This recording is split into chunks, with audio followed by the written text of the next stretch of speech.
First scary, man. Hey, isn't it supposed to be on 2 feet?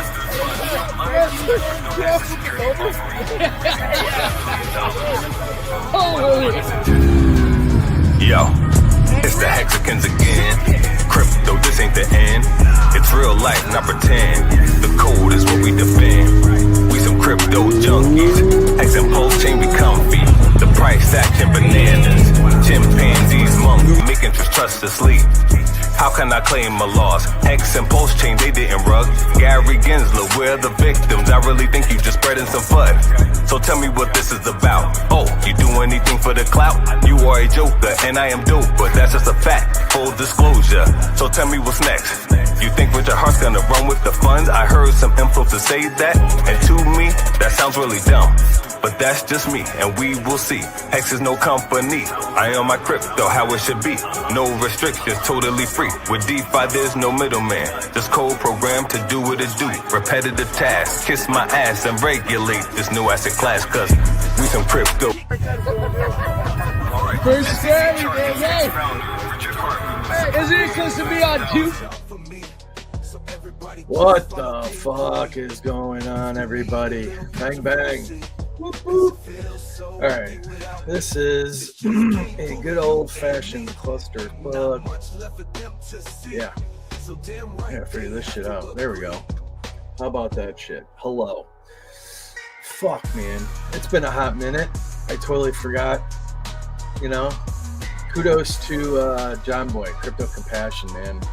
I totally forgot what it's like to be behind the wheel, driving, pushing buttons, coordinating, all that happy good stuff. So bear with me. We'll get through it. Just going through the things here, figuring out what the hell's going on. Yeah. Let's see, that works. Hey. Good to see you, man. Appreciate it. Yes, Vegas was awesome. You know, it's a trip having 2 profiles on StreamYard here. So that is half the battle. Let's see if we can just make it simple here. Yeah. So we're getting things dialed in here. Man, what a day in Hexaco or Pulse Chain, you know, for the Pulsicans. Yesterday was crazy, huh? All that baby mama drama from Maria James, all that good stuff, you know. What are your thoughts? Is PDI real? Is it fake? What do you think? Is it going to zero? It had a nice recovery. I don't know. You know, is RH behind it? We don't know, do we? Sooner or later, man, this hell has to flush out. So we will see when it happens. So in the YouTube chat here, we got the StreamYard link. If anyone wants to jump on, shoot shit, just scroll up to the top in the YouTube thingamajiggy and pop in the green room here, and we'll see what's what. Get you on, hear your story. So Vets in Crypto is dedicated to military veterans and first responders. The overall goal, you know, and now that a more favorable administration has taken a hold of the country, thank God, it's okay to have a corporation tied to a crypto token, let's say, right? So we're working through all that BS. Nonetheless, everything, all super chats, any funds raised via the Vets in Crypto name goes towards raising funds for donations towards, let's say, for example, Tunnels for Towers, Wounded Warriors, EOD Warriors. There's a lot other more smaller but more meticulous organizations as well. So we'll get to all that. Yes, there is a new token on the horizon, a smart contract that is being built. And if you guys were down in Vegas, somebody may have gotten one of these coins. Later on, man, we're gonna have to do like a drinking game, right?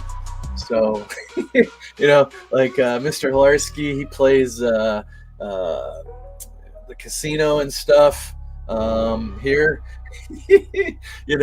Like we're gonna have to do the honor system, right? But if somebody calls it out, right, you gotta throw down. If you got your challenge coin, if you don't know what a challenge coin is, well, we'll get you up to speed, no doubt about it. But later on, when somebody pulls this out and they slap it down, you gotta represent. You gotta show that you got yours. So we'll do something in the chat. We'll throw it up. Be like, yeah, I got mine. No, I don't. And you better grab the bottle because you're gonna have to do a shot, right? So if we're not all out in person together, whoever calls it out, slap it on the table. You got 15 seconds. The other people have 15 seconds to pull out their challenge coin. And whoever the poor son of a bitch is that doesn't have their token, their coin, their challenge coin, has to buy drinks for everybody. So that is how the challenge coin works. We'll get in further detail. Man, there's so much to share. I really don't have anything pulled up, which I need to have pulled up and primed in the tabs and ready to go. So that will be interesting and fun. Hopefully the music isn't too loud in the background. We're doing the thing, all that good stuff here. So, like I said, it is interesting having two profiles. If you guys haven't messed around with that, it is something to be said. It'll only get faster, right? Faster and more organized. It's a game of production, that's for sure. Konnichiwa! Konnichiwa! Yeah, I got this. We'll get her all figured out here, dialed in. Let's see here.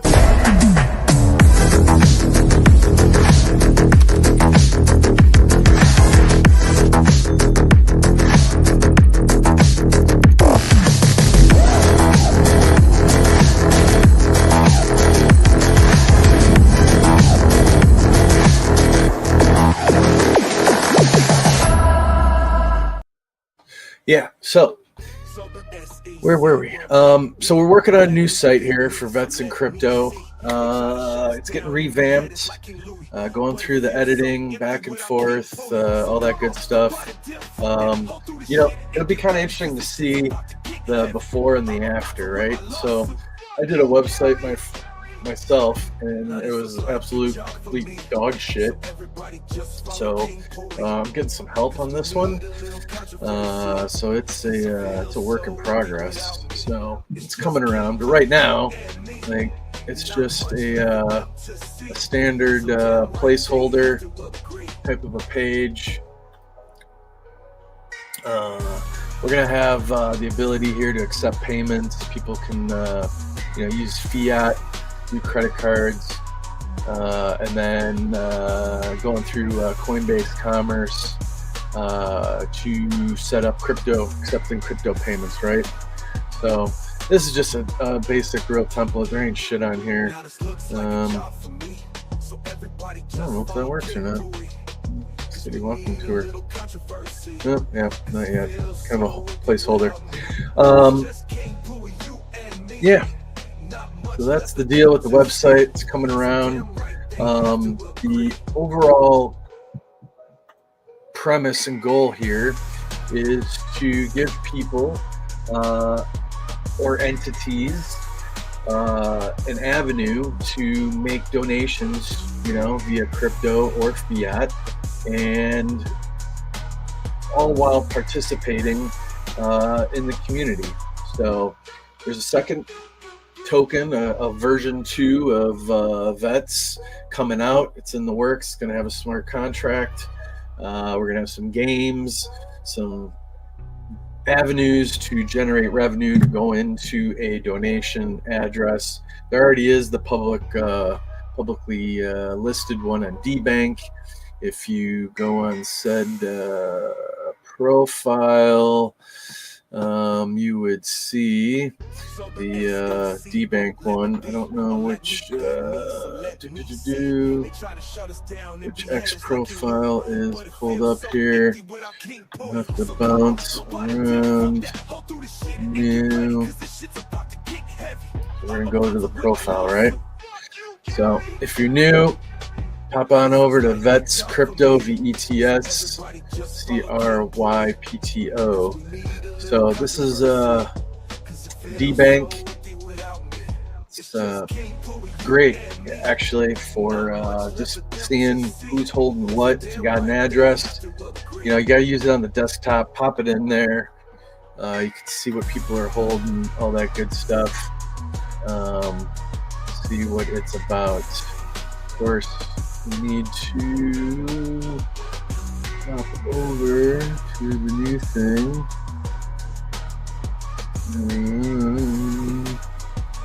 Already lost it.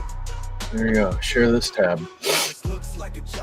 So, one of the biggest supporters here is good old Sunny Detective. So, shout out to you, man. You got this thing rolling in here. We got some hard. Hard is a great protocol. You buy some hard, HARD, and based on volume, you get the PDI rolling in your wallet, trickling in there. It's a beautiful thing, right? You got some A1A, PLS, INCAR. So we are fans of that. What do we got here? So these are some LPs generating. So it's just you just grind. But anyways, so it's a start. It's something. Check out D-Bank. dbank.com. And we go from there on that one. How is yeah, cool. Appreciate it. You know what? I really want to show. Can I midstream? I really want to show some of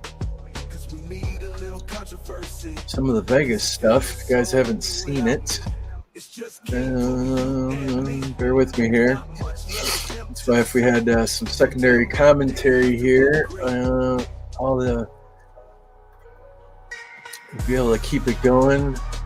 That's why it works better with more people as you're doing the things. So let's see what we got here. Pretty sure I uploaded one or two things. Could have swore one of those things. Okay. Well, here's one. Here's a little highlight. Now, what do we got?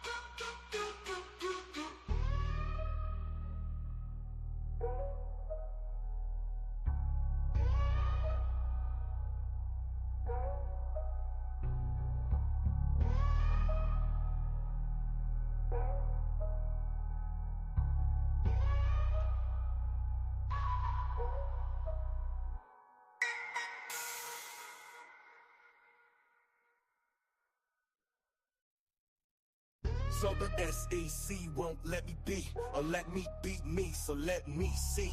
They try to shut us down and behead us like King Louis. But it feels so empty when I keep going. So come on, nobody get from that. Let's do this shit and get ready, cause this shit's about to get heavy.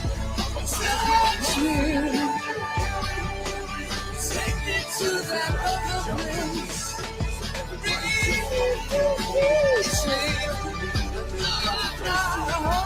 What you don't have, you don't need it now. What you don't know, you can feel somehow. What you don't have, you don't need it now. Don't need it now. It was a beautiful day.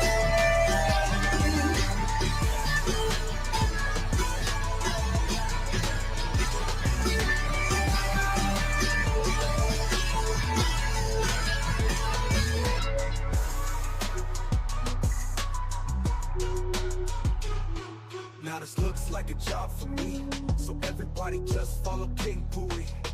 Cause we need a little controversy, cause it feels so empty without me. It's just King Pooey, you and me.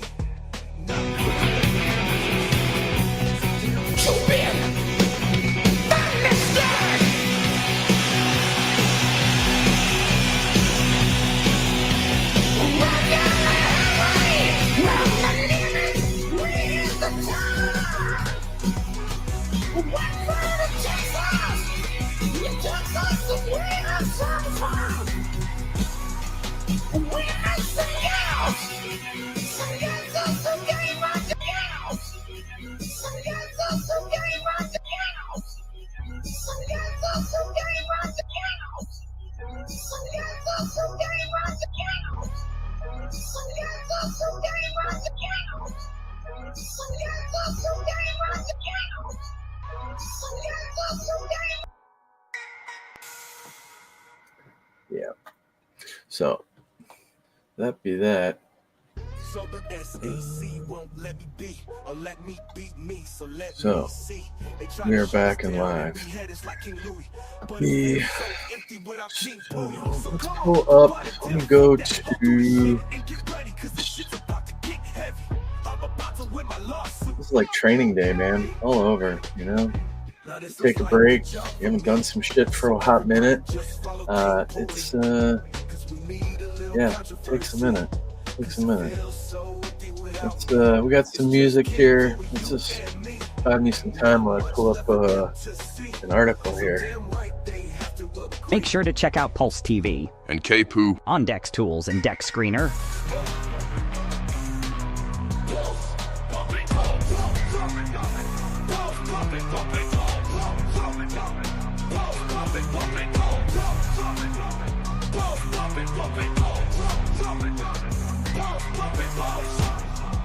We about to get balls pumping. You wanna see a show? Stick around and you'll see something. Other blocks repping chains. KP coming, PTT coming. We coming, we coming, we coming, we coming. Top spot incoming. One be market cap, don't be nothing. We got to make your pulse feel something over here. No rugged, we about to put a stop to meme. Hunting only wants to shit. After us, all the meme gonna mean nothing. We the shit. I don't mean dumping after mean dumping. Feeling like Jordan jumping. Let me jump in. I only see me and me. So the words will proceed. Our movement in motion. Your conscience stuck on freeze. This shit is not what it seems. We lit like candles only green. KPP, what a team, what a team. KP, should we tell them what else we got?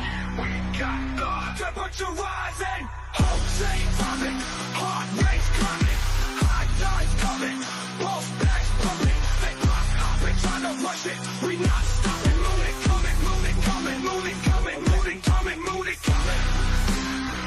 Moon it coming, moon it coming, moon it coming. Come on, try to get from that fucking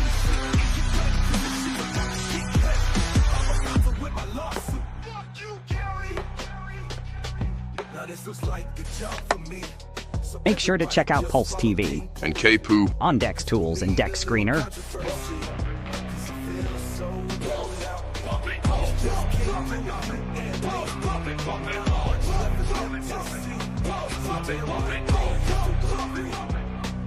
Okay, bass guy. Okay, bass guy. Okay, bass guy. Okay, bass guy. Okay, bass guy. Okay, bass guy. Okay.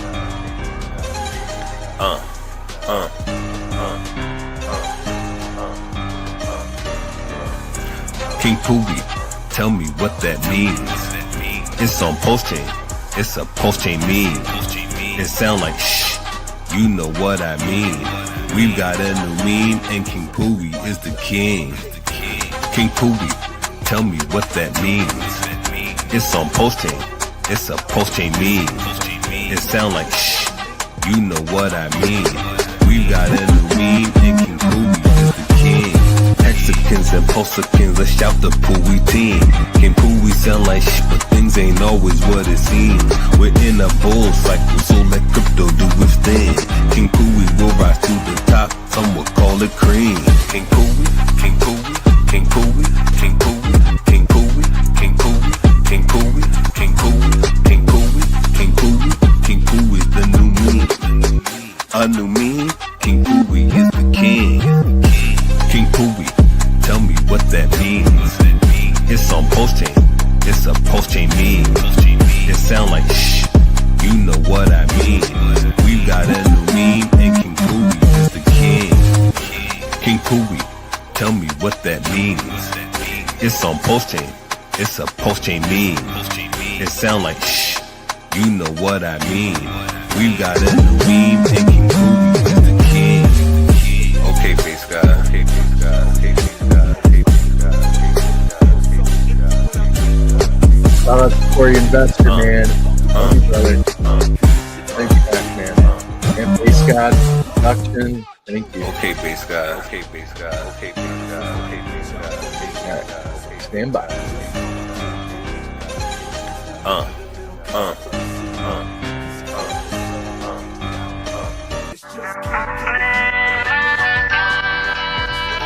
Do you want to be a king? Do you want to be a queen? Sitting on the throne, living in. It's Richard Hart, rumored billionaire and bidet service technician. I'm here to install your bidet, sir. It's the one and only Eagle Double G. There we go. Look at that. Technology right there. It's going to wash your butt. Your butt's going to be clean. Let's get to work.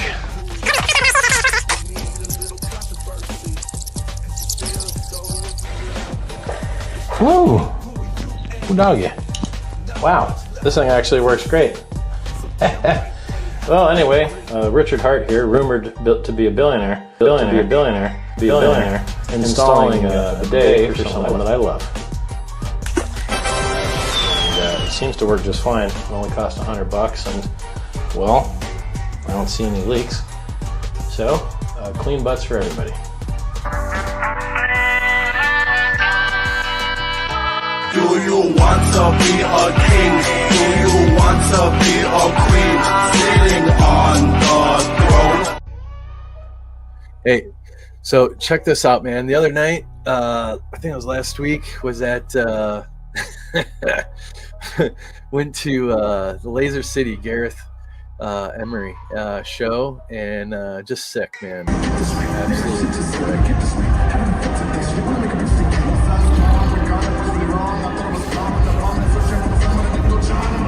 Talk about some freaking laser theme. Oh god.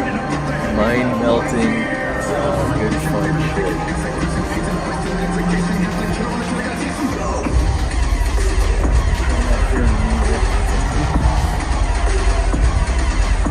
You get the idea. Dude, I'm a fan of lasers, but goddamn, that is some hot shit, man. Absolutely fire.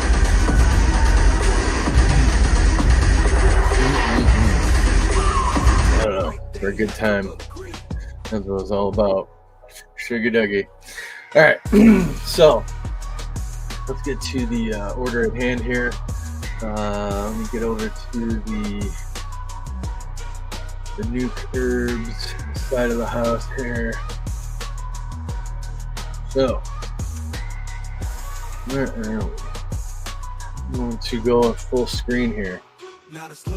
So, Again, I think it was like my second time getting to meet the honor and privilege to meet the man, Nuclear Herbs.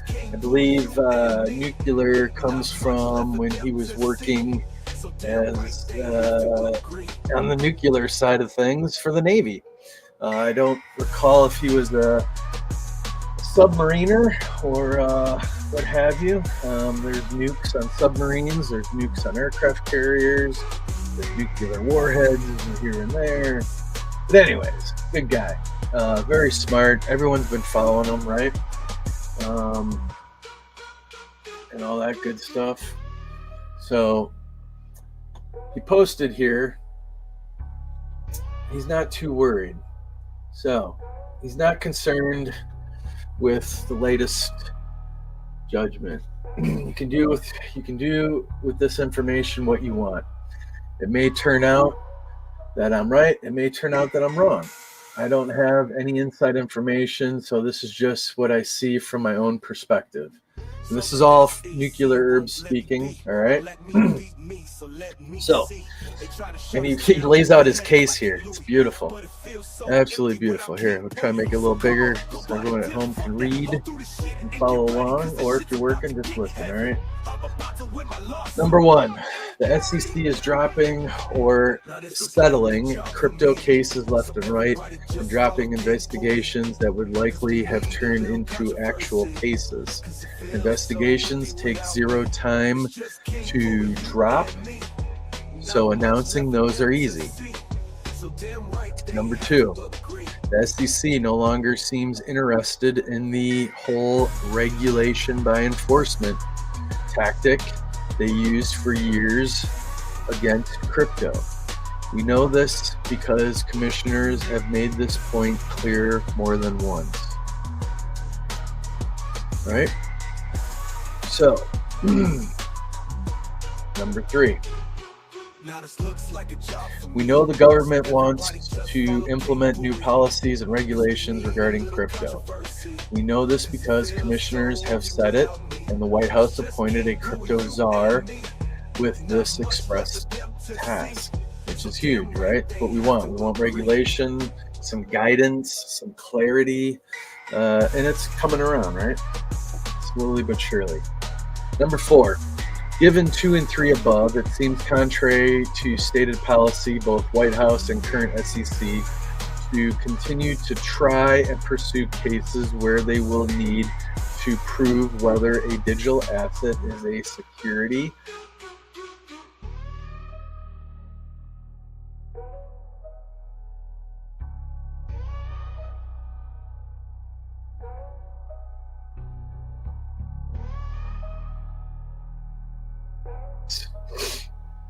My computer glitched. I apologize. If it were to move forward, because again, no security, no case. And the only reason the SEC is claiming HEX, PLS, and PLSX are securities is because of the Howey test. Number five, the SEC's complaint just got ripped apart entirely on Rule 12b2 jurisdiction, and the allegations of fraud were allegedly torpedoed by the court on 12b6, failure to state a claim. Number six, so the SEC has to figure out whether or not they want to continue pursuing a case that is clearly now against stated policy and potentially might be OBE if Congress passes new legislation regarding digital assets. This is a distinct possibility given how long court cases last. It is highly likely that we will see proposed legislation that could undermine the SEC's own case in the not too distant future.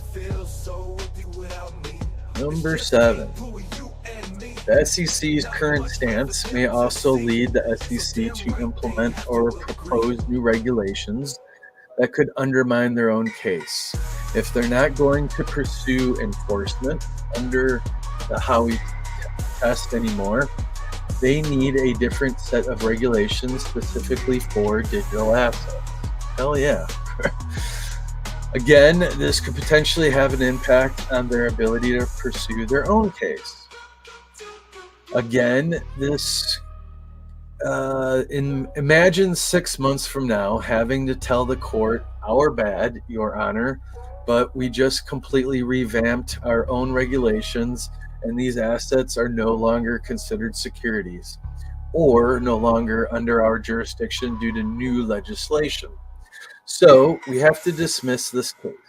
Sorry for wasting your time for the past 2 years. You know, I don't know, man. One thing I got for Mr. Herbs is, you know, we've been harmed. You know, the protocol, the product. You know, yeah, there's not a central entity, so to speak, but I mean, we have been harmed. Real people have been harmed in the making of this bullshit the last 2 years, frankly. Number 8, and even if they did want to continue to pursue Richard Hart, they still have a huge hurdle to overcome.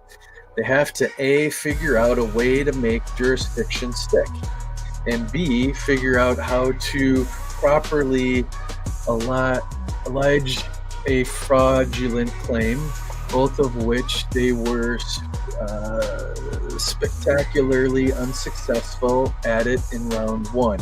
So he's not U.S. based, right? R.H. Richard Hart. He's somewhere overseas, God knows where, right? There's a lot to it. So even if like the majority of all the validators, we're here based in the U.S., it's just more involved. I mean, and two, like you look at Ethereum, we have ETFs for Ethereum and whatnot. Pulse Chain is a fork of Ethereum, a full system state copy.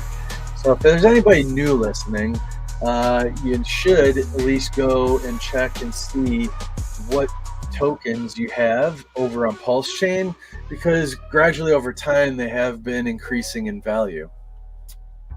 So I forget the date was when the snapshot took place, but if you had stables, what have you, they got copied over in the system state copy of the fork. So they're there. And then also, you got that whole PDI thing as well. You might want to check out. I don't know. Maybe so, maybe not.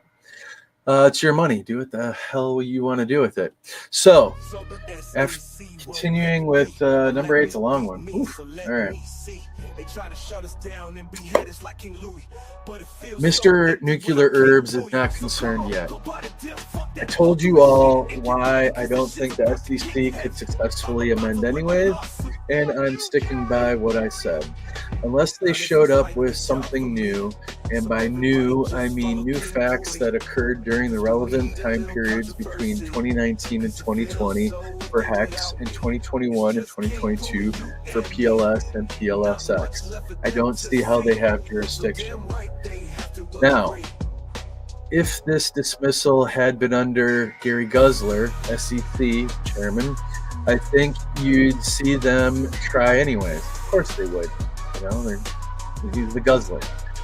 With different SEC leadership, the new policy direction from the White House, Congress preparing legislation regarding how digital assets are defined and which ones will be considered securities and commodities versus collectibles versus whatever else. I can't see a reason to continue to pursue a case that relies entirely on the Howey test at this point. And then too, they just came out with memes. Like, memes are not a security, right? So you got that. What did I just do? All right. Got number 8. Down to that. Imagine pursuing a case where Congress or your own agency could pull the chair out from under you at any time. It simply doesn't make any sense. That said, when was the last time our government made sensible decisions? That is very true. Very true. Either way, chill. Either it happens or it doesn't. Nothing you can do about it. Let Richard's team, which is an all-star cast of law firms such that Mr. Elon Musk himself utilizes for issues that arise. And the SEC's even charged him, and I think the same people are trying to get those issues and cases dismissed and wiped off of Elon's plate. So, shut up, would you? Yeah. Everybody's listening. I tell you, damn watches, AI, Jesus. Anyways, either way, chill. Nothing you can do about it. They've proven more than capable so far. That's RH's team. Jesus Christ. Oh. So, there you have it by Mr. Herbs himself. What do we got here? I zoomed in. Let's go back to lasers. Let's see lasers yet.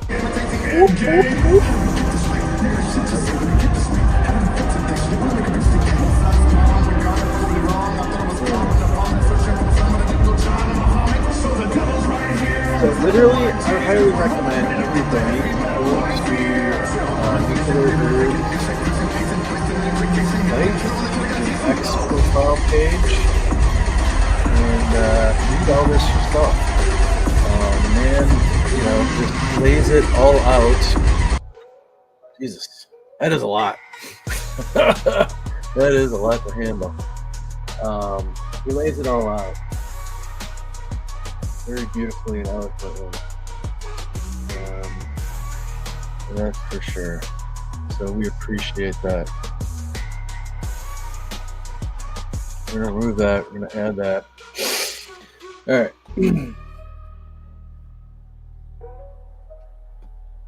So, Mr. Herbs here agrees that this particular post case is the way to go. And I'm quoting him as he writes this. I remember when Coinbase wrote about this a few months ago after Grewal left the SEC. They said they'd never hire any firm that employed former SEC crypto regulation attorneys. Not going to bother to look for that post right now, but someone kind of wanted to. In my opinion, they should all be treated as radioactive. Instead of saying this is wrong, we shouldn't be regulating an industry out of existence and hurting investors to advance a political agenda. They just gleefully kept cashing paychecks. They should pay the price. No action without an equal and opposite reaction. So this is a response to Mr. Richard Hart's post. It states, but staff are already feeling the fallout. One former SEC employee who was granted anonymity over concerns of retaliation from the industry said that they are aware of at least one instance where a law firm declined to move forward with interviewing an individual at an agency.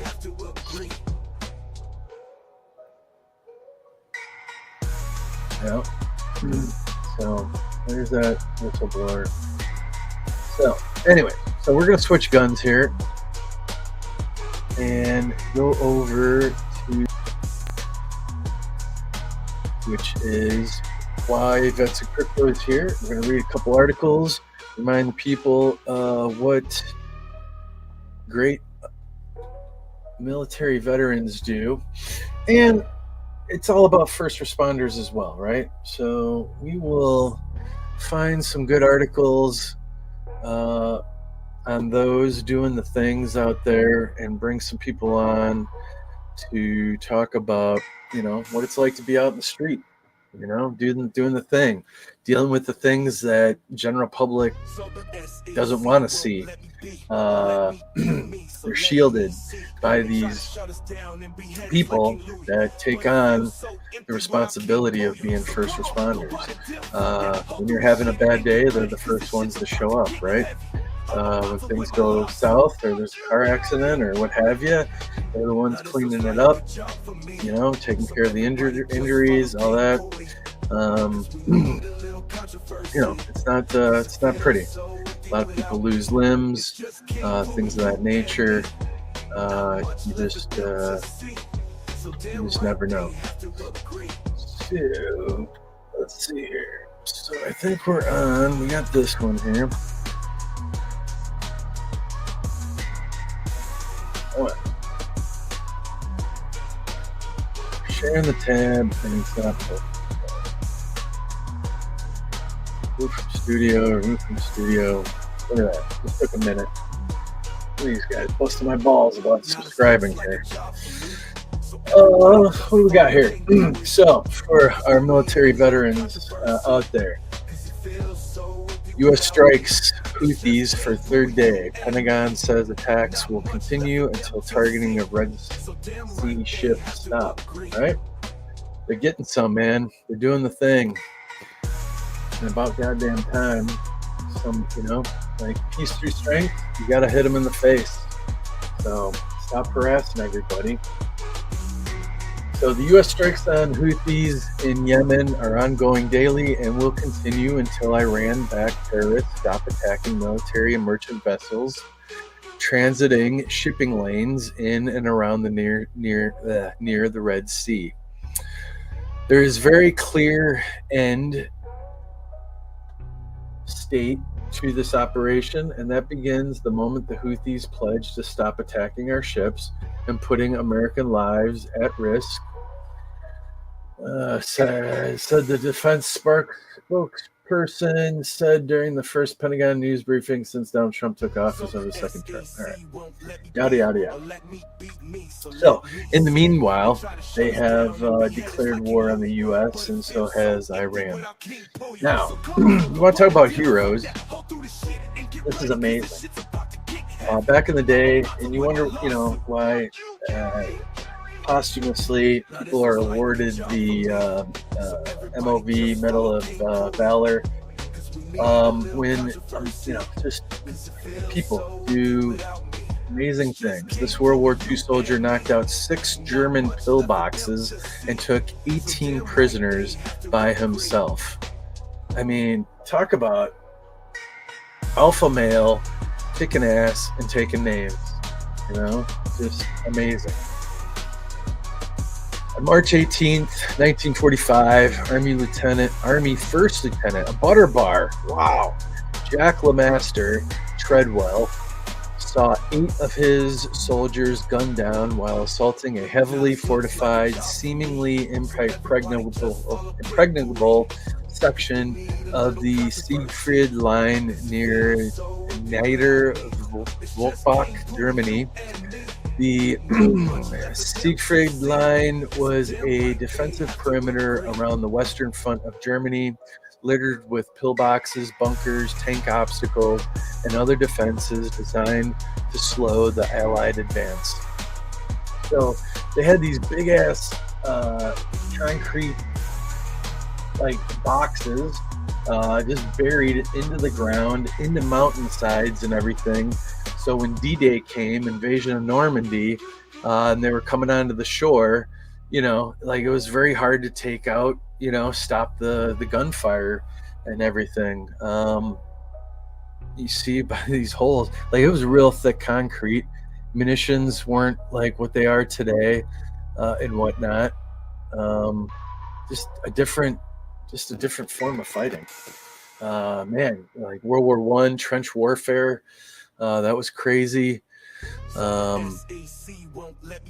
So, continuing on, the German pillboxes had pinned down Treadwell's Fox Company of the 180th Infantry, 54th Infantry Division, with intermittent artillery barrages and continuous machine gun and sniper fire for hours.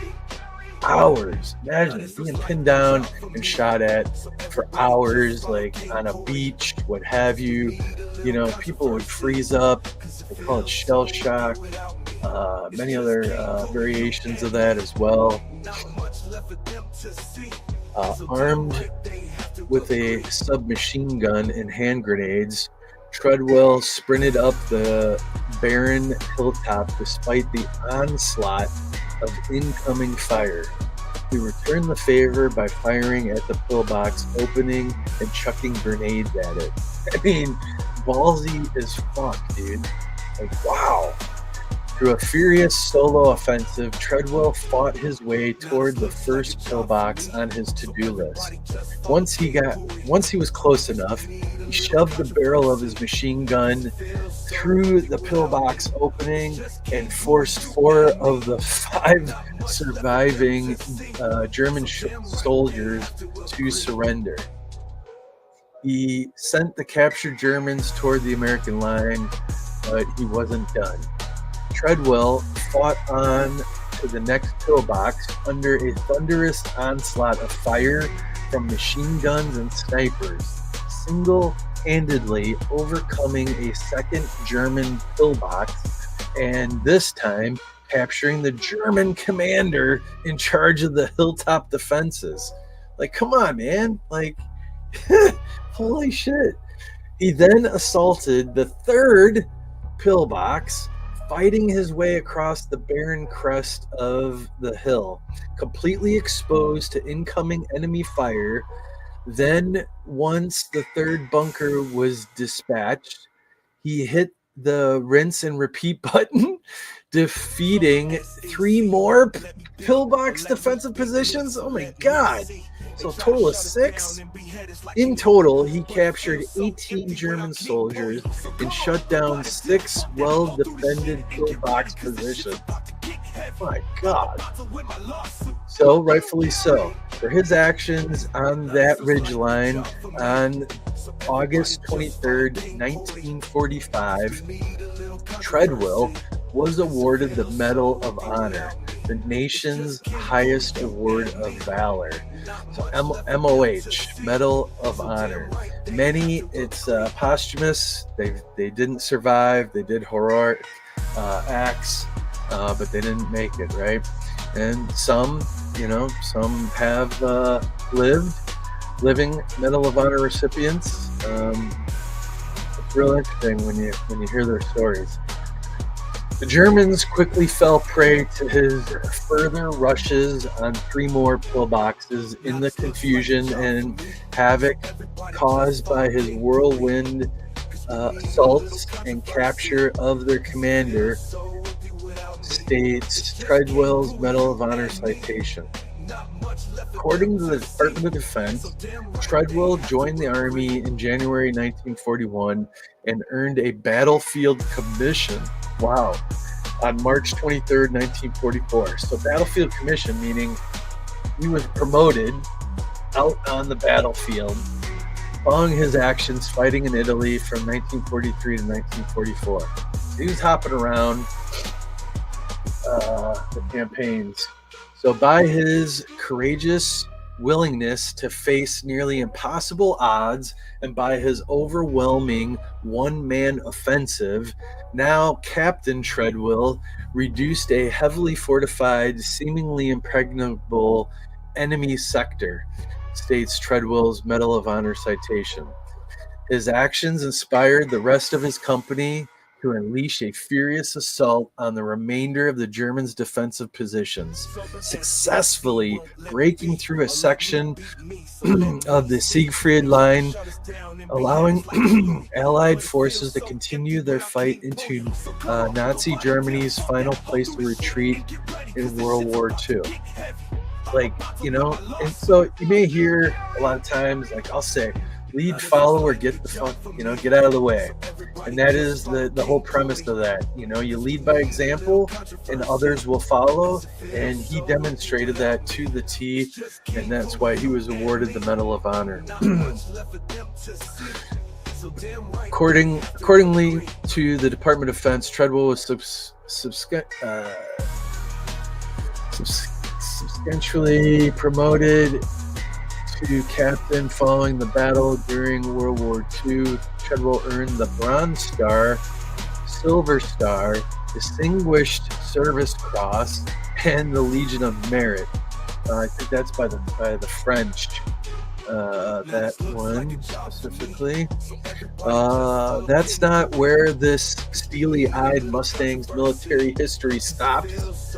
He continued serving and was Chief of Staff of the 23rd Infantry Division and later commanded the 11th Infantry Brigade during the Vietnam War. Holy Jesus. According to the Military Times Hall of Valor, as a senior officer, he earned the Army Commendation Medal, Distinguished Flying Cross, Soldier's Medal, and his second and third Legion of Merit. Jesus, what a stud. Treadwell retired as a colonel after a storied career spanning nearly 30 years, 2 wars. He died on December 12th, 1977, and was buried in the Fort Sill Post Cemetery in Lawton, Oklahoma. Jesus, that's amazing. That is, if you don't know, now you know. You know. What's up, David? Appreciate your support, man. All your help out there. Now, this is another amazing story here. It continues. All right. Save a team of Rangers under fire. This pilot dropped every bomb from 2 F-16s. I mean, Jesus Christ. Man. So, Lieutenant Colonel Craig Andrill dropped all the bombs his F-16 could carry to support Army Rangers in a firefight in Afghanistan. Then he flew back to base, switched planes, and dropped all those bombs too. Like, are you kidding me? Look at this guy. Just getting after it, man. You know, I'll tell you guys, I got to experience what's called a Tiger Cruise. A cousin of mine was the CAG a few years ago, and a Tiger Cruise is where civilians come on board a naval ship, friends, family of those that are on the ship itself, and you get to sail back from Hawaii back to San Diego, and you're living aboard the ship. I'll go into that story another time, but this was on the USS Nimitz aircraft carrier. Anyways, awesome time. I really need to pull up those pictures and everything, because man, just being down on the flight deck, right in the down where in the fantail of the ship where the meatball is, the glide scope, down in the pit there, and looking across and seeing the hooks of the F-18 Hornets. There's like 4 different arrestor cables down there, and for fun they'll call out like hook wire 1, hook wire 4, and if the pilots miss the one that's being called out, they got some hell to pay. Got to play games or got to buy everybody beer or something like that. But anyways, a lot of naval traditions out there. So that was like 15 years after I got out. I was able to do that as a civilian, which was really cool. And being up in the officers' sleeping quarters, eating in the officers' mess. I got out as a corporal on the enlisted side of the Marine Corps. So I was, back 2000, what have you, did the 13th MU, so 13th Marine Expeditionary Unit. So that's part of the amphibious ready group, the ARG. So that's a small contingent, like three ships out of the larger battleship contingent. So, anyways, yeah, story for another day. Because this guy's a badass. Anyway, stick to Mr. Andrel here. He was in the cockpit of his F-16 waiting to take off from Bagram Air Force Base in Afghanistan when another American warplane descended out of the sky toward the runway. Oh, dude, these are awesome. They're also known as like Puff the Magic Dragon or a Spectre gunship. Dude, you got to see these things at night. A hulking AC-130 gunship. Like, dude, you just got to look it up and see it on, like, when it turns over on the side, man, and you got like 20 mil, 30 mil. It's an amazing gunship that just lays down a stupid amount of hate on whoever is on the receiving end. So I'm holding short of the runway, and this is the pilot speaking.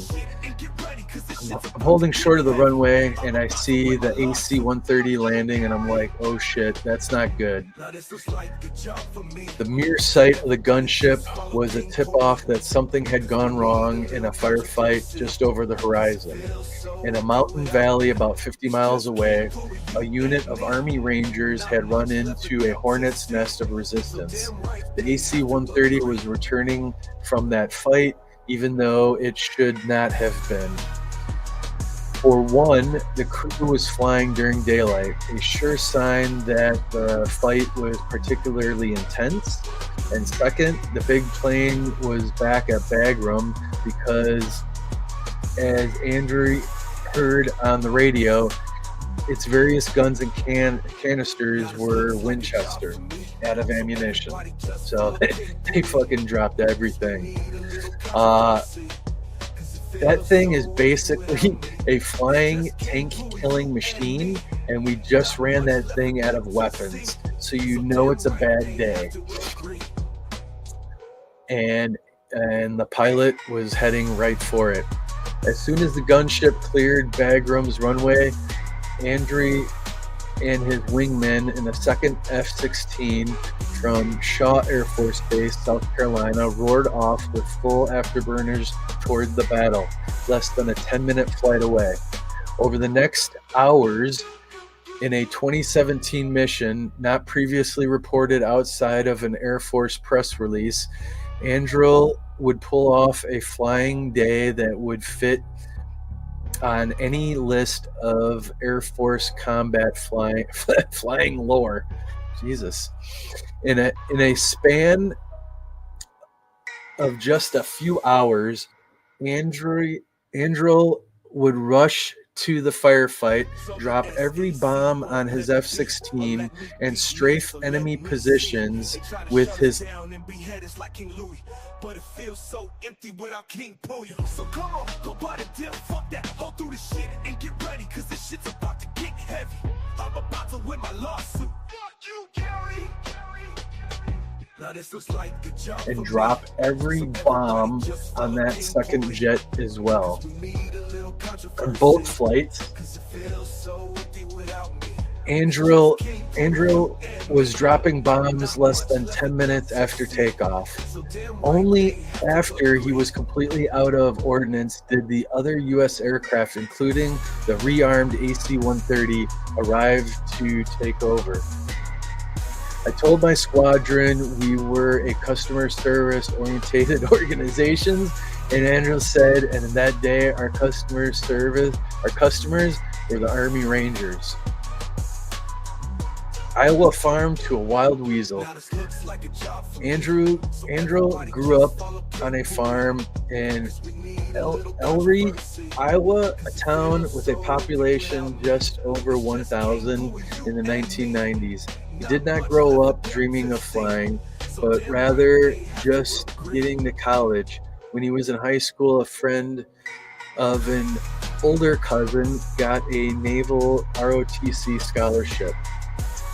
That's where you're going through the motions while you're in college, ROTC. I thought, well, it's a good way to pay for college, so I applied for an Air Force ROTC scholarship and got that, and then graduated from the University of Iowa and got a pilot slot.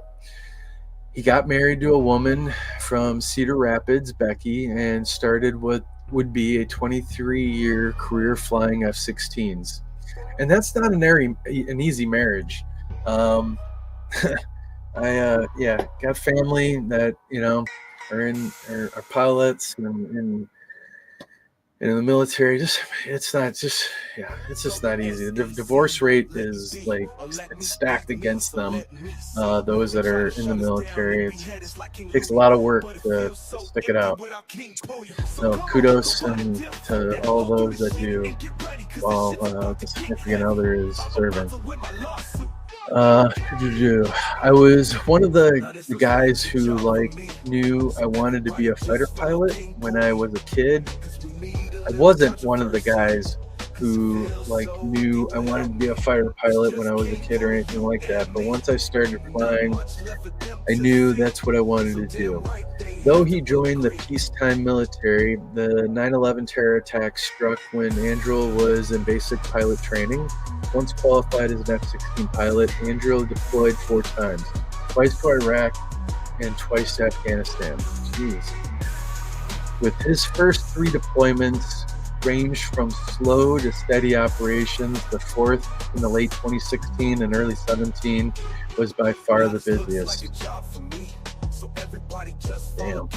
By 2016, Andrew was a lieutenant colonel and the commander of the 79th Flight Squadron at Shaw Air Force Base, South Carolina, a fabled flying unit known as the Tigers that traces its roots to the wild weasels of the Vietnam War, tasked with a mission that would come to be known as Suppression of Enemy Air Defense, or SEAD.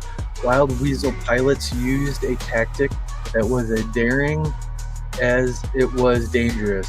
They went out and deliberately got shot at. In modified jets carrying specifically designed high-speed anti-radiation missiles, or HARMs, weasel pilots trawled for the... Oh, screen turned off. Shit. Give me a minute. Been at this for too long. We'll wrap it up here and come up to an ending point here. Let's see. Get this. Go back over here. And story time will continue. So,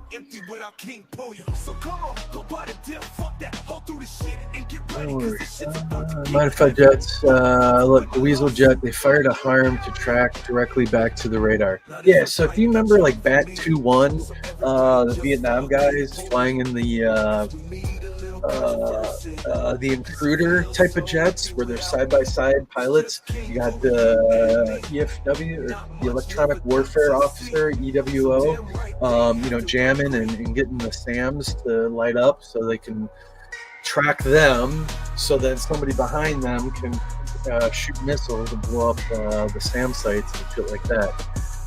Again, it's crazy ballsy shit. But that still left a missile flying towards the Weasel's jet. Unable to outrun the missiles, they learned to outfly it with high G turns and dangerously low flying. The Weasel's mission remains a source of pride among modern pilots like those at the 79th, who wore a patch with a cartoon weasel over the community's unofficial motto for its missions, YGBSM. You gotta be shitting me. That's good shit. Annihilate ISIS. In late 2016, Andrew led a deployment of the 79th to Bagram just as the war entered an eventful period. Secretary of Defense James Mattis, the devil dog, had just proclaimed that the U.S. would annihilate ISIS anywhere on the globe. shifting the focus of wars across the region to finding and hitting the terrorist organizations. Most of that fight quickly erupted in northern Iraq and Syria, with the U.S. shifting assets away from Afghanistan. By the time the F-16s from the 79th arrived in Bagram, they were the only close air support fighters in the country. So until a new aircraft carrier came around to help out. Anyways, that comes after this. The unit before us at Bagram had 18 jets, and said Andrew, they cut us down to 12, and we dropped way more munitions. With just a dozen planes, the 79th was tasked with keeping 2 F-16s in the air 24 hours a day in 4-hour blocks. Each plane carried 3 bombs, 2 500-pound Mk-82s and 2,000-pounder Mk-84s, each equipped with the JDAMs. Those are the Joint Direct Attack Munitions Guidance Systems. So basically, they can drop, they can laser them. With laser guided munitions, and they tune into the frequency and they'd fly right in. And like nearly all flying units, every mission required the team to prepare a spare, a fully fueled and ready to fly plane with a full load of weapons and ammo that was held in reserve in case a scheduled aircraft developed an issue before a mission began. Daniel Lazel was a crew chief on the deployment. The grind to keep 2 fighters in the air constantly, he said, was a non-stop juggling act with long hours. With 12 jets, you typically have one getting inspections done, or you typically always have that hard broke one. And then maybe one other that's having some issues that maybe is maintenance intensive, but it's not going to fly for the next day or two. So now you're down to 9. You get 2 in the air, now you're down to 7, and then 2 are sitting ready, so that's down to 5 backups, so now you're another sitting spare, so you very quickly run out of aircraft. Maintenance troops invested in the mission. The 79th pilots began hosting a movie night of sorts on Fridays, first on a classified laptop, and then on a big screen TV in the hangar. As the crowds grew, pilots would play footage of the week's strikes from their gun and weapons cameras. Those are pretty fucking cool, man. The pilots who flew each mission would stand by the screen and talk through what the target was, what was on the screen, and the decisions they made when they got there. That's pretty cool. At first, just 5 or 6 of the maintenance team showed up, but within a few sessions, said Andrew, the building was packed and people were lined up down the hallway to watch the attack because we were that busy. So instead of just seeing a jet take off with bombs and come back without bombs, we would bring them to see the videos of those strikes. Oh yeah, man, that's good shit. You always got to try to maintain morale. That's the hardest thing over a long duration deployment.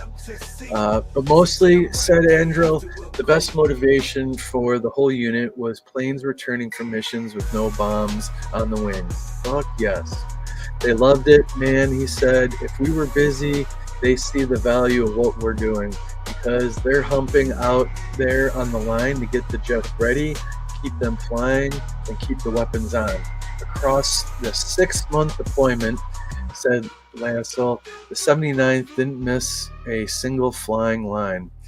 There were some nights where we are like fixing a jet as guys are stepping out to the aircraft ready to go fly it. It's last minute, like let's put this thing back together and let's get ready to go again. A close by heavy battle. As the deployment rolled on, the pilots at the 79th often supported an Army Ranger task force, also based in Bagram, and worked to win the trust of the special operators. Night after night, the pilots of the operations desk at the 79th would meet with or call the Ranger headquarters to prep for the day's missions. When and at what coordinates would the raids of patrols be? What frequencies, call signs, procedures did the Joint Terminal Attack Controller, the JTACs, those are the guys on the ground, tasked out with special forces or what have you, a unit, and those were usually the Air Force guys calling in the 8 or 10 grid coordinates to use direct air strikes. Special people, man, really special people. Just as the Wild Weasels of Vietnam made the SEAD missions their own, post 9/11 fighter pilots have mastered CAS, close air support, dude. So that's why, man, I'm a big fan. I love the A-10 Warthog, aka the tank killer. Dude, that thing was just a beautiful flying, slow flying, low level flying fortress, and troops on the ground, troops in contact. Just loved hearing that burp, this burp, and this, man. It will, yeah. There's footage of it. It's a beautiful sound. So putting bombs, bullets, and other weapons into the middle of a firefight. At the heart of a CAS is the 9 line, a list of key information about a target, heading, distance, location of friendly forces, etc., that a JTAC or even a novice rifleman can quickly pass to a pilot to set up an attack. So there's a saying in the Marine Corps that there's nothing deadlier than a Marine and a radio. So from day one, we learned basic land navigation. You learned how to develop, how to read your 8 grid coordinates, so you could actually call in fire support, and then it's on target, fire for effect. Occasionally, gunfights and CAS missions would come so thick that every F-16 mission in a 24-hour cycle, all 12 flights across 6 4-hour alert periods would drop weapons in support of a ground fight. Jesus. We called that battling for the cycle. Though the winter of 2016 and into 2017, the 79th pilots worked to win the Rangers' trust, we built a good relationship with the Army units down in Helmand Province. Nasty. In that relationship with them, whenever something was going on, we would know. When we call them from our operations desk and talk to them to say, hey, what's going on today? And let them know who's on station for you. We would kind of prioritize going and working with those guys as they kept us busy. On April 17th, 2017, a task force of Army Rangers were moving through a river valley of Niger province and entered a town. In buildings on all sides, enemy fighters were waiting. So they got ambushed. This unit got ambushed. So 2 F-16s already in the air from the 79th responded quickly and expelled all their weapons, as did the AC-130, also supporting the Rangers. That was when the call came from Andril and his wingman, Captain Adam Furman, or Hawk. They all have call signs, right? And you don't get to make up your name. They sit around a table and just based on your character, stupid shit you done, is how whatever, Maverick, Goose, you know, is made up to come. As they taxied out, the AC-130 landed out of ammo. Oh shit, that's not good. A call for help arrived the moment jets took off.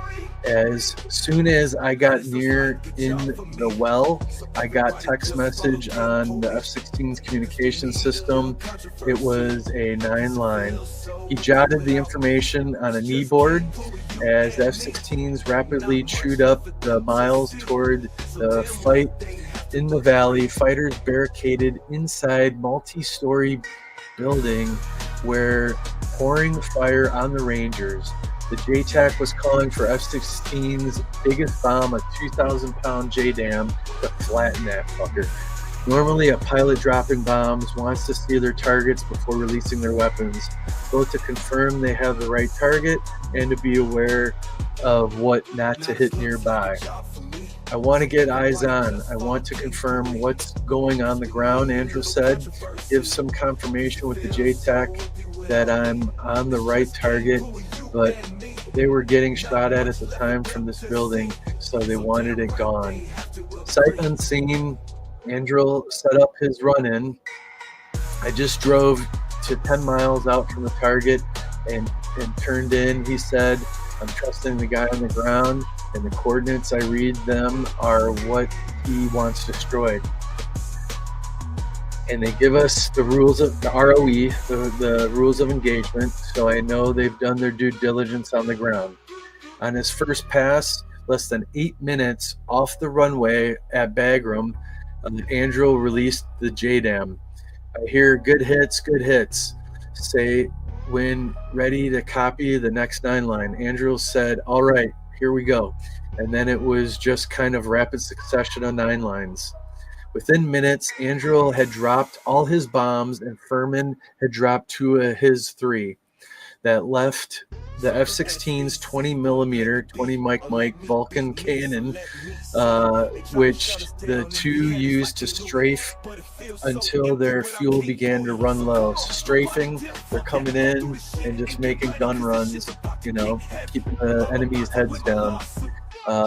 While on missions, F-16s refueled one at a time, one sprinting away to gas up from a tanker while the second F-16 stayed over the Rangers until the first returned. This is why air superiority is paramount and key in all things. And that's why, you know, air superiority rules, and you always have to have dominance to control the sky. Andrew quickly found the tanker and moved into position, but then a thought occurred to him. Even with more gas, he'd have no more bombs to drop. But the spare back at Bagram was fully loaded. He called the pilot manning the 79's ops desk, Brad Oatman, known as Quaker. I said, hey, is the spare jet available?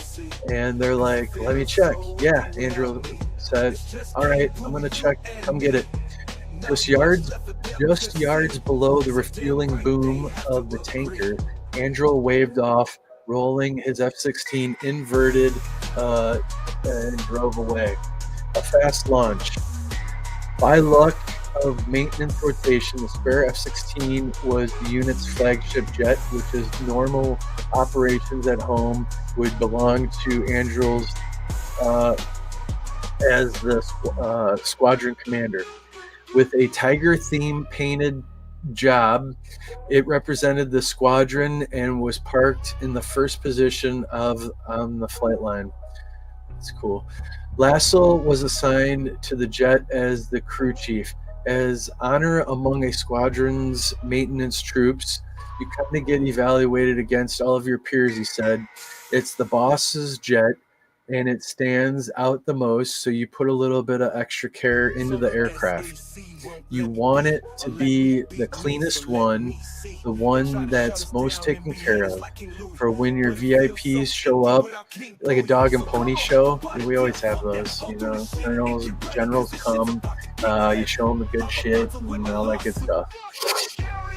like the USO tours, great for morale. USO, God bless you guys, and that'd be a great one for vets and crypto to raise money towards and make donations to the USO operations. You know, 'cause they host a lot of events. You know, like Dick Van Dyke, a lot of familiar people back in Vietnam would fly over to Vietnam, go to a forward operating base, and put on a show to help with troops' morale and all that stuff.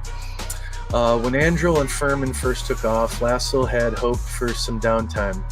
When the jets take off, we normally get a little bit of a break, he said.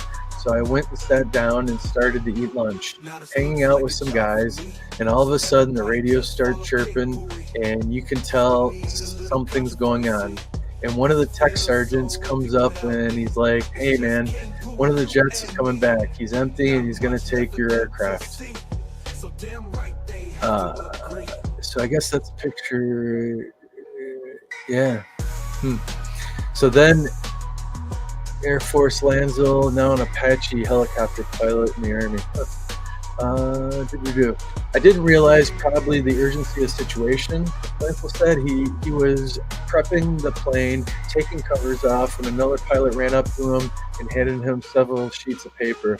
They were the nine-line cards. Andrew had called ahead and said he had used all of his cards on the first round of strikes. That's the first and only time that's ever happened. And I was like, oh man, something crazy must be going on. Within minutes, Andrew's jet taxied onto the 79th ramp. After shutting down, Andrew climbed out, made a beeline for Lasso. I gave him a salute, shook his hand, which was what we do. Andrew said, I told him, hey man, I'm really keyed up, so don't let me miss anything, but we got to go fast. So like a checklist, go through the checklist. And the ground crew chief was thinking the same thing. He's like, I'm thinking about other things right now, so make sure we do this safely. The crew chief remembered. I was like, no problem, sir. We'll get you out of here.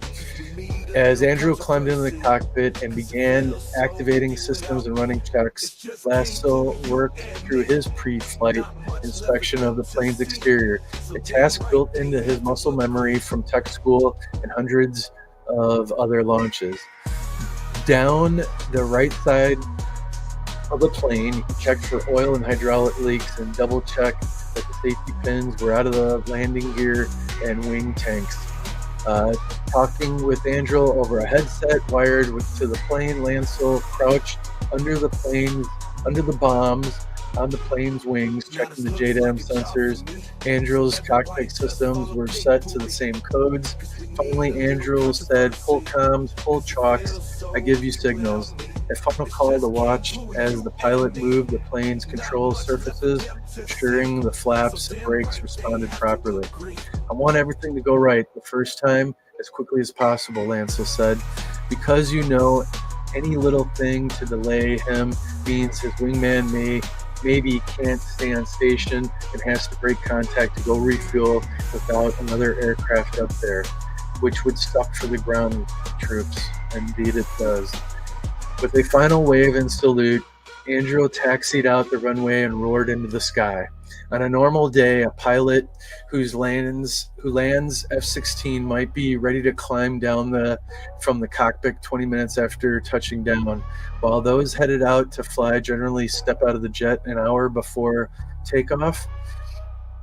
Before touchdown to wheels up, Andrew was on the ground at Bagram for just 39 minutes, and his boss flew away. Lasso took a moment to review his previous half hour. I just kind of stood there where the aircraft was parked and said it was the finest launch of my life. I was replaying everything, kind of double checking myself, like, okay, yeah, we did brakes, yeah, we closed the panel, yeah, we pulled all pins were pulled, everything is on safe. And then, yeah, once I took off, I was like, good to go. Second pass. Just as on his first flight, as soon as Andrew was airborne, 9 line was waiting. There was another large building with dug-in fighters. Furman still had his final bomb, but it was 500 pounds, and the Rangers wanted 2,000 bomb that Andrew was returning with. Again, sight unseen, Andrew dropped the bomb on his first pass. I hit the building. I dropped another 500. Then it was quiet for a minute, he said. But when fire erupted nearby, the Rangers had both pilots drop their final bombs on a tree line. So that's Andrew climbing out of an F-16. Soon, 2 more 79 F-16s arrived, as did the AC-130 gunship, with fresh ammo relieving Andrew and Furman. As he climbed out of the cockpit for the second time that day at Bagram, he briefly considered the moment. I felt like I was crazy, he said. I'd never heard of anyone doing this. I was like, I can't believe we just did this. And I know it's a cliche, but it's not that I did something, but that we did something. The mission was, he said, a team effort. There was never like, well, I don't know if we should or can. It was, okay, cool, let's do it, let's go, you know? And everybody they just made things happen, and it was awesome. And that's what it's about. And under this last administration, they took that ability away. And this is exactly what you want, is troops on the ground, that squad leader, troop platoon leader, to make on the spot decisions and not wait for permission and to run it up. You know, things got really carried away for a while. But now with the new administration, these are back to the units making the call. Post-deployment, 79th hit for the cycle several more times on its 2016-2017 deployment. Laszlo couched the deployment in the terms on a previous deployment.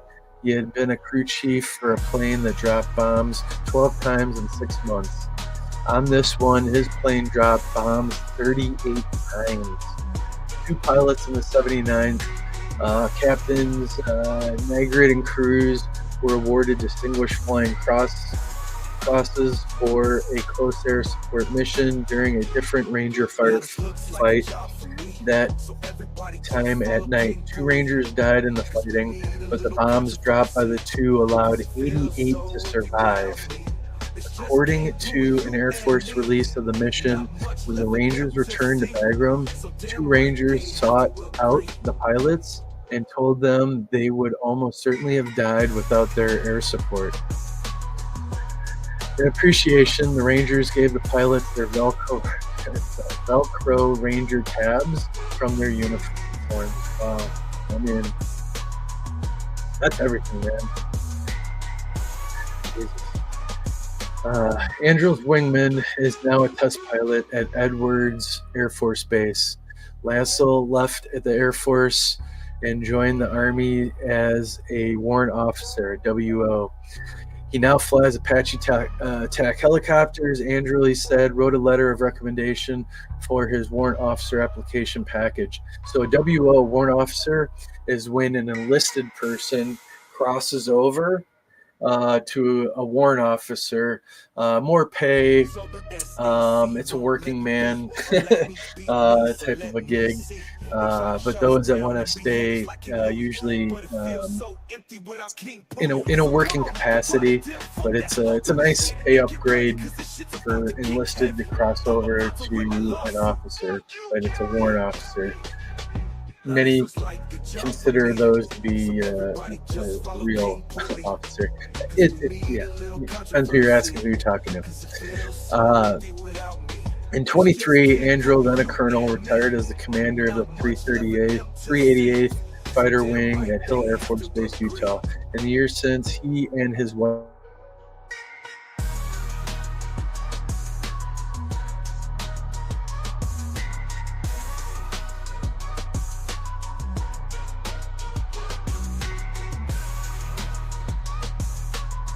I don't worry about any of that stuff.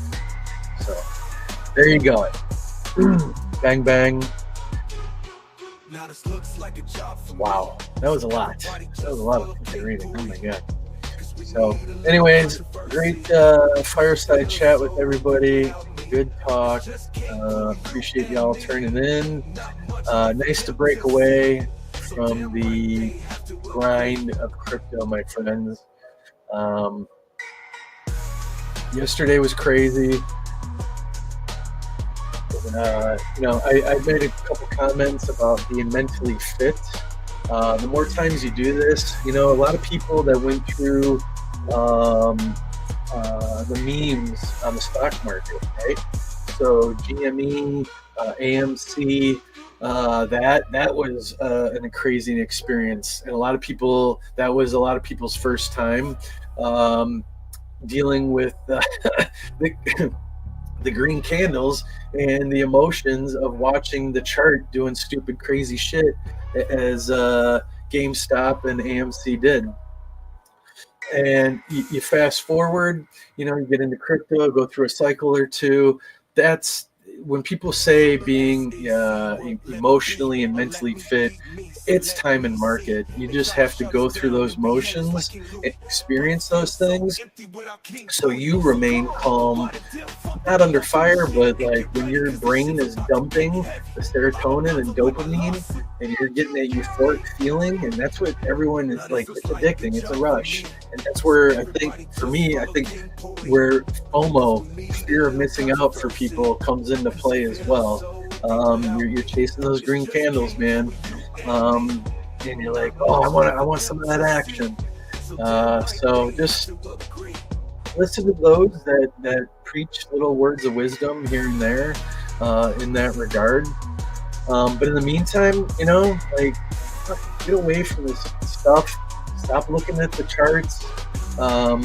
If you do, the old saying is, when in doubt, zoom out.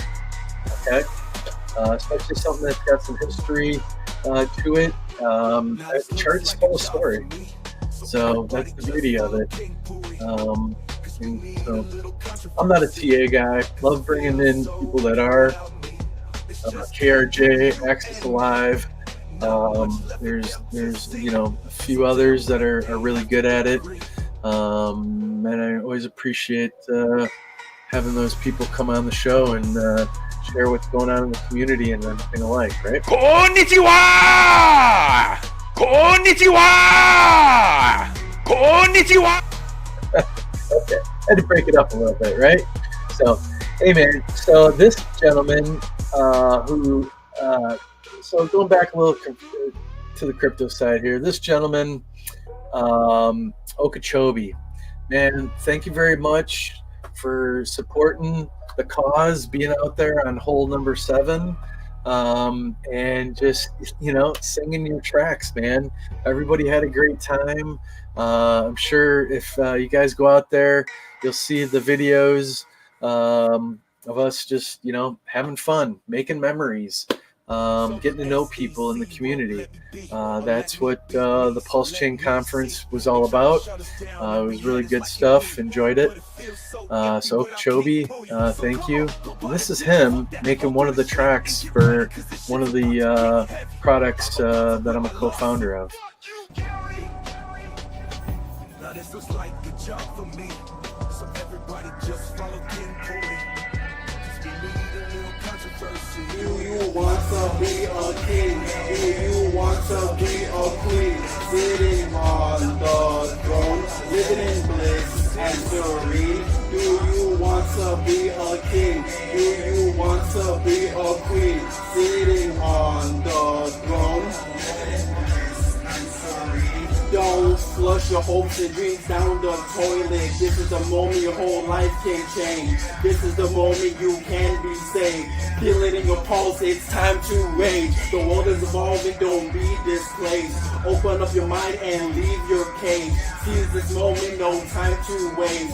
Freedom away, can't you taste? Don't be surprised, we're energized. Don't pull away, cause we're mesmerized. Go big or go home, supersize. The community token has arrived. Heartbeat with the rhythm of this music. Haven't reached myself, otherwise just foolish. Wash away your worries like a bidet. King Puri arrives, it's hip hip hooray. you want to be a queen, sitting on the throne, living in bliss and serene? Do you want to be a king? Do you want to be a queen, sitting on the throne, living in bliss and serene? So yeah, man, just shout out to you. Thank you for showing up, keeping your word, doing the thing. And Corey and Investor made, a great track for us as well. Thank you, sir. It was great catching up with you, Corey, out in Panama, hanging out in the boat for the No Permissions conference. That was good stuff. So we look forward to that as well. Let's see. We got it right here. So Mr. Richard Hart, what's up? What's the latest here? So many of you have heard, and maybe the Ripple price is showing that, or excuse me, the XRP price is reflecting this. Apparently the SEC is dropping its appeal against Ripple. So what's he say here?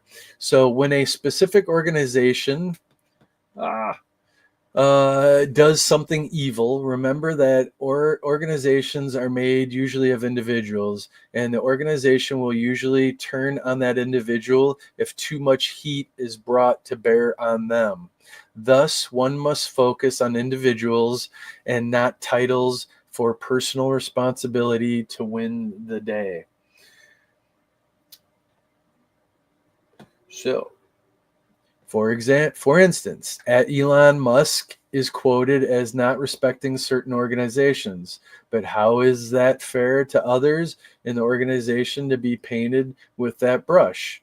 And how does that allow for personal responsibility of the evil actor? Name and shame evil doer individual instead of the broad organization. Old Sammy Chica, man, the only organization I like is an orgy. Love it. Anyways, good stuff. Appreciate y'all. We'll close out. I'm a co-founder of King Pui and Queen Pui. The Queen represents the queens of crypto, women in crypto in general. The King Pui came about from when Richard Hart came to America, installed a bidet for his folks, and we took it and ran a meme with it. Do you want to be a king? Do you want to be a queen? Sitting on the throne. It's Richard Hart, rumored billionaire and bidet service technician. I'm here to install your bidet, sir. It's the one and only Eagle Double G. Here we go. Look at that technology right there. It's gonna wash your butt, and your butt's gonna be clean. Let's get to work.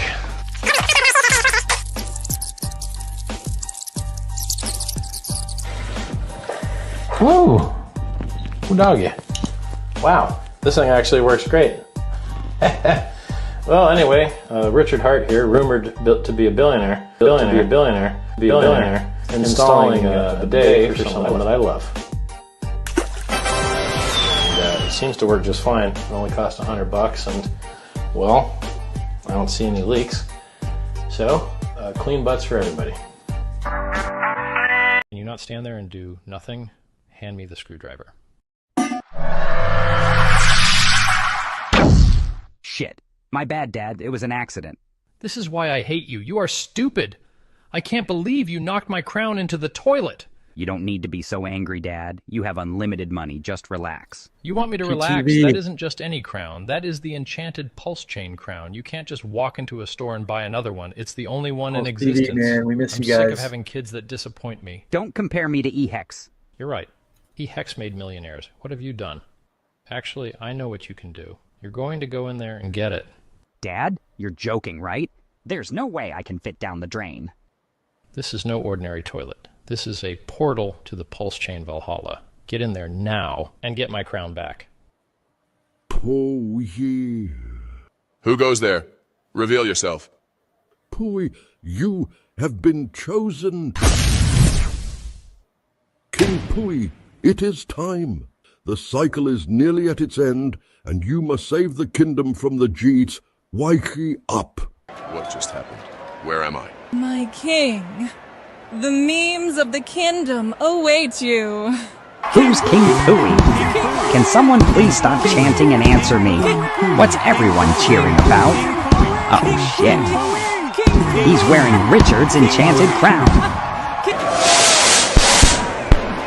I am King Pooey! Are you looking for a solid investment in the Pulse Chain ecosystem? Dive into Solid X, the token making waves with its incredible growth potential and dedicated founder. Solid X is the brainchild of Fire Whale, a prominent figure and major believer in Richard Hart's vision for Pulse Chain. His commitment is evident, holding a substantial portion of Solid X tokens himself. Designed as a store of value, Solid X offers a fixed supply of 21 million tokens, mirroring the scarcity and stability of Bitcoin. Experience the power of swimming with whales. Solid X has already demonstrated explosive growth, attracting significant liquidity and capturing attention across the crypto world. The future is bright.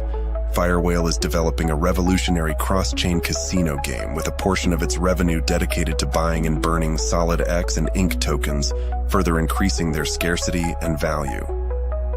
Don't miss out on this opportunity.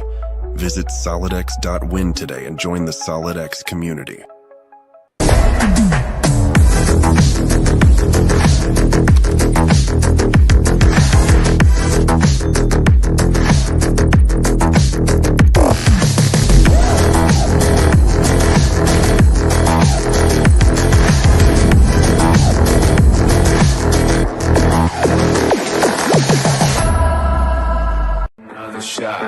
Show me some love, I wanna get the party going. Ladies to the front, now let me see you shake it and turn the music up. When the bass gets bumping up in the club, pour another shot, show me some love. I wanna get the party going. Party with some models, fast cars, superstars, we the club tomorrow. Fast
got a body like a model. You got a body that you always find. Open up a bottle, and baby you can have whatever you want. You taste so sweet, I can't help myself. You like candy, you like liquid honey. You taste so sweet, I can't help myself. You like candy, you like liquid honey. You like liquid honey. You like liquid honey. Alright, SEC charges Hex founder Richard Hart with misappropriating millions of dollars of investors' funds from unregistered crypto asset security offering, raising more than $1 million.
Pretty scary, man.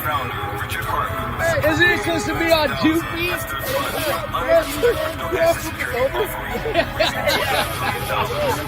Holy.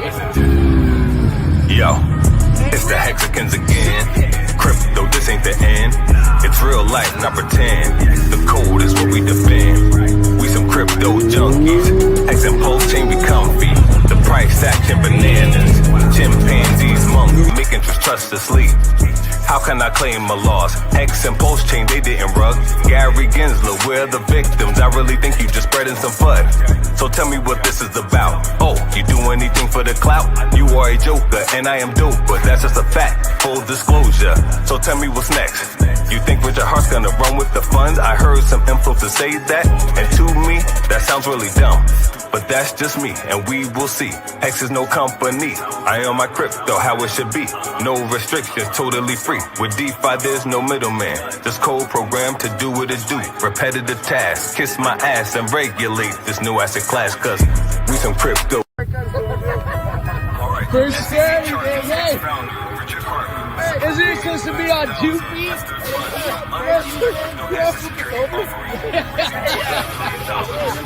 Holy. Yo, it's the Hexicans again. Crypto, this ain't the end. It's real life, not pretend. The code is what we defend. We some crypto junkies. Hex and pulse chain be comfy. The price action bananas. Chimpanzees, monkeys, making trust to sleep. How can I claim a loss? Hex and pulse chain, they didn't rug. Gary Gensler, we're the victims. I really think you just spreading some FUD. So tell me what this is about. Oh, you do anything for the clout?